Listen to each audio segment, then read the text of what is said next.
Shabashiana! In case you're new, welcome back to my channel. My name is Maria Landers. I have lost over 100 pounds, i.e. over 50 kilograms, because I am Swedish. I use the metric system. I currently live in Florida. I'm also sitting in front of my window, so I have this cool little thing going on around my eye. Do you like it? But anyway, I have gotten inspired. During my lifting career, I have seen some very interesting things. And today, I'm making the compilation of how to spot a shitty personal trainer.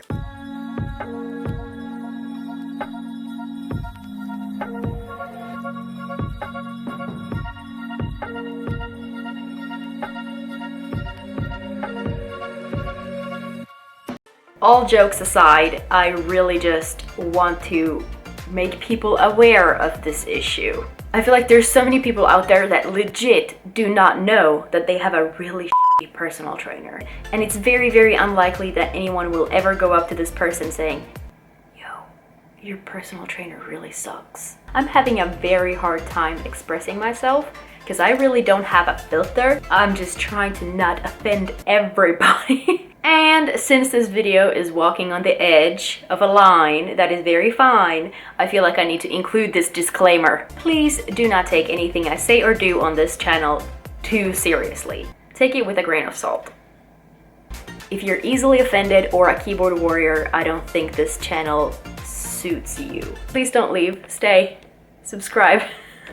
Don't go. There are very many more things that horrible personal trainers do, or fitness coaches, or whatever they want to call themselves. But here are some main lookout things that might help you. I'm really scared that these little shadows are gonna like annoy everybody. Maybe I need to try to fix it. Is that better? I get like 10 billion questions every day asking what is a good personal trainer, and today I'm answering the question of what not to look for in a personal trainer. I have my little list here that I'm gonna cheat off of. This video might be too long if I don't. My number one answer to all of these questions asking about personal trainers is, if your personal trainer looks like they need a personal trainer, maybe they shouldn't personal train you. And that does not mean that your personal trainer needs to look like this, or this, or this, or this.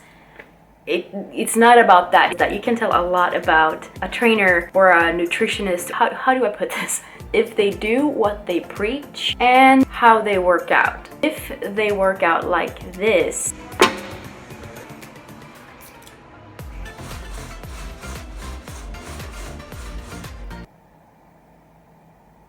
they are so-called ego lifters, quarter squatters, booty influencers, bro trainers, just look like they need some help. And then number two, if they are unprofessional while training you. You're gonna want to feel it in this area.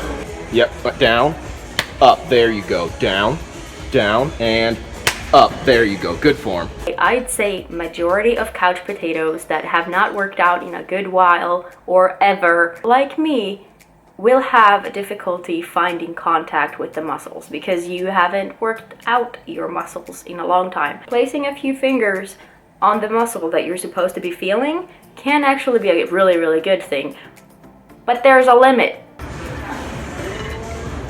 There you go, good form. Yep, bring it down. Bring it down.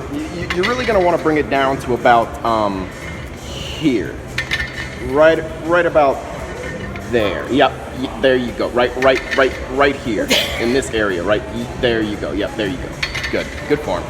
Great job. Number three, they do not adjust the workout to your fitness levels. If you are new to lifting, or if you have done different types of working out, like there's a huge freaking difference between like body weight exercises and then going into powerlifting or something. Anyway, so if you're new to lifting, you probably don't have the strength in your stabilizers, in your core muscles to do some of these movements that I see are being taught to people. I would never put anybody through that. And you can't keep your ligaments and your soft tissues safe while working out. I repeat myself, you cannot start crazy shit right away. Before you do front squats with the bar, I don't like, can you hold the bar with your shoulders? Because that's a lot of weight if you've never done anything with your shoulders before. Like, there's an increased advancement within the movements, you know? And this is one of the reasons why I really very seldom share what I personally do at the gym, because I feel like I just don't want anybody to get injured. This is not to bash or like put anybody down or glorify myself like, I am so fit, I can do these, you know? No, it's not about that. But I just don't want my workouts to end up in the wrong hands, and then these people freaking go to Snap City, and then that's kind of like because of me. But this also goes the other way. It pains me when I see stuff like this. You see, the trick is, the less you feel it, the more it grows. And stuff like this. Number 4. Try to make you believe that you need all kinds of shit to work out. Here's some shoes, and here's a belt, and you might need this belt too. Here's another belt, and then yeah, that belt too. You're gonna want that belt, and then we're gonna put these straps on, and make sure when you yep put them, and then now go jump rope. Oh, okay. Yeah, keep it up. Yep, there you go.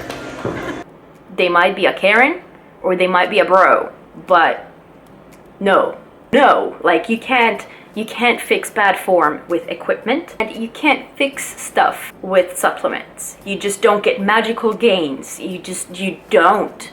I mean, unless you take like vitamin Tren or Clen or D-ball supplements. I actually just filmed a video of what's in my gym bag that you can go and watch for more of this stuff. Like, 90% of the time, when I see somebody, I kind of think to myself in my head, why are you wearing a belt? If you have a trainer that sees that your spine is doing this and your knees are doing this, like, oh, you should just put some knee sleeves on. You just need to buy a belt. Number 5, they don't tell you when you are using the wrong equipment. Number 6, makes you do all kinds of weird stuff. Just because things are hard, don't mean that they're benefiting you in any way. You're gonna want to stand on the ball with the kettlebell, with the thing wrapped around the thing, and just throw it around the world. Because this is a cerebrum squats. Oh, okay. There you go. It really just helps enhance everything. Mental thought, mental stimulation. Is it hurting? I'm a little confused here. My God, I cannot handle all of these weird booty glute stuff popping up on Instagram. Now, don't get me wrong, there's a lot of good stuff too. I'm like, Maria, focus, scroll past it. Also, disclaimer, like, please don't confuse weird stuff to like actual modifications. Sometimes it's kind of hard to tell, I know, but super accurate Maria statistics tell me that 99% of gym goers don't need to do any of this, so just stick to the basics. Don't freaking just do what you're supposed to do.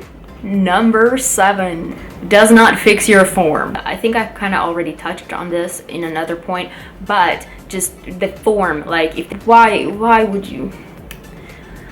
Like, for example, if you're doing a 3-dimensional movement and they don't check you from 3 dimensions, what, like, just because your left side is doing good, then how the hell do they know what the right side is doing? Number 8, instead of focusing on you, they focus on money. I've been in this industry for long enough to really see what people are doing. There's a very fine line of walking between having your clients wanting to work out with you, having them coming back to you for workouts. I mean, if your clients only feel like you're bashing on them and you're giving them way too hard things to do, then of course they're gonna be discouraged. There's a fine line between like working hard and getting results, but also gaining confidence at the same time. I can see where this is coming from. But what good is it gonna do if they just say, yeah, that's good, perfect, good form, perfect, keep going, when you're not doing good? It's like, ugh.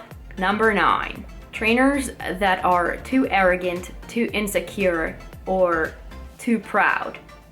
Sometimes you meet these bros or these ancient people who just don't know how to get more knowledge. They refuse to believe new research and new science, or just for some other reason cannot educate themselves.